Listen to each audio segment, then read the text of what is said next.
Some of y'all are in situationships not because the other person is genuinely confused about whether or not they like you. They do like you. They actually really like you. They just don't want to commit to a deeper connection with you. And also at the same time, they don't want to see you with someone else. And just because they don't want to see you with someone else, it doesn't mean that they're secretly in love with you. They just don't want to lose access to you. They want to keep you close enough to fulfill certain needs, but not so close that it leads to a serious commitment. And my advice to you is that you should never let another person use you in that way, regardless of how much you like them and regardless of how much you're attracted to them. Because like I said before, they like you. They really, really like you, but they don't have the capacity to care for all of you. And I know that this can be a really, really tough pill to swallow. I've definitely been there before. And there may even be a part of you that's kind of like, no, that can't be the case because they're doing this and they're doing this and they're doing all these things. But the one thing that you actually desire, which is to be in a relationship with them that feels secure, they aren't able to offer that to you. How is it so easy for them to do all of the other relationship stuff with you, but then it's so hard for them to claim you? And you even have to really reconsider why you want to be in a relationship with someone who's so confused about a foundational thing that needs to happen in order for you guys to actually have a secure relationship. Learn how to choose people who choose you. And the first step in learning how to do that is learning how to choose yourself, because no one on this earth is confused about someone they really, really want.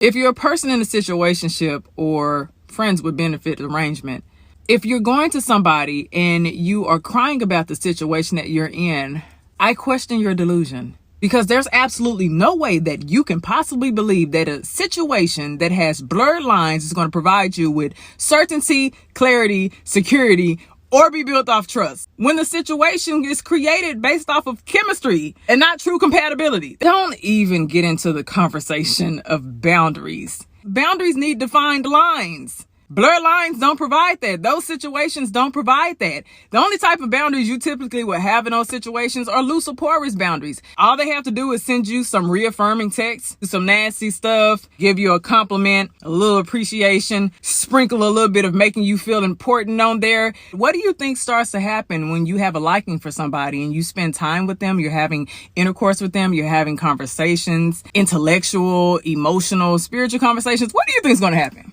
Sorry, y'all, but this really tickles me. But you can't say we're friends with benefits and then say I strictly want to just have intercourse. But you're literally creating this blurred line between a friendship and the benefits of a relationship. They still get the relational aspects of you. My Lord Jesus, do y'all hear that? And for those of you who have those arrangements, whenever things go sour, or whenever you start to develop feelings or they start to develop feelings, y'all be the main ones hitting up people's lines talking about, I don't understand where things turned.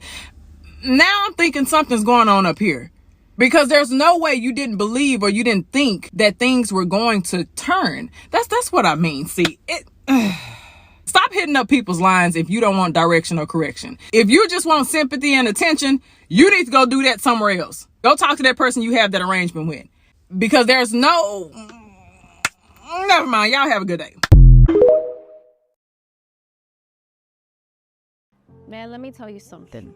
A lot of people will like the idea of you, your energy, your beauty, how you carry yourself, but not everybody is capable of matching you. You see, everybody wants something real, but not everybody's willing to be real consistent, real considerate, and real committed. And people will make you feel as though the bare minimum is asking for too much. But if you ain't want nothing serious, you could have just said that from the beginning. People tap out when it gets hard, and it's cool. If it ain't for you, it ain't for you. I'm not gonna force it.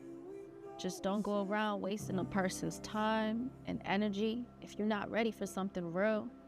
If you're not ready for something serious, let that be a lesson learned, because there are plenty of people that are out here ready. So move out the way if you ain't. A lot of the times, we learn about our wounds and our triggers when we get into these relationships. And sometimes it'll make us run, but sometimes it could also be an opportunity to heal you, because it awakens you even more to what needs work. I'm gonna let that sink in. Imagine being genuine with a person that's being strategic with you, meaning that they have a strategy as to why they're involved with you. It could be relationships, it could be business. They're not coming into the situation genuine as you are. And this is why you got to test the spirits to see if they're true, because even the devil himself disguised himself as an angel of light. People can show up into your life and they become everything you ever imagined. The dream best friend, the dream business partner. All the while, they had a strategy to become that. They watched you for a certain amount of time. I literally had a guy that I was dating, and he told me, I watched you for a year before pursuing you. And then I was like, at first, I'm like, I was flattered because I'm like, oh, you watched me? Oh my goodness. But then I was like, hold up, this shit is weird. Why would you watch me for a year before you would decide to pursue me? And it's because he had to develop a strategy on how to approach me and how to achieve me. And anytime somebody's not showing up genuine, that means they're trying to achieve something. So what is it that they are looking for from you? The only way you can figure that out is by time. Testing the spirits that they are true. Praying to God about people. I mean, your business relationships, your friendships, your romantic partners. Pray to God about everything, because sometimes people have a strategy. And the reason they have a strategy is they come straight from the enemy. When I was in my situationship, it costed me 3 years of my life, y'all. 3 years.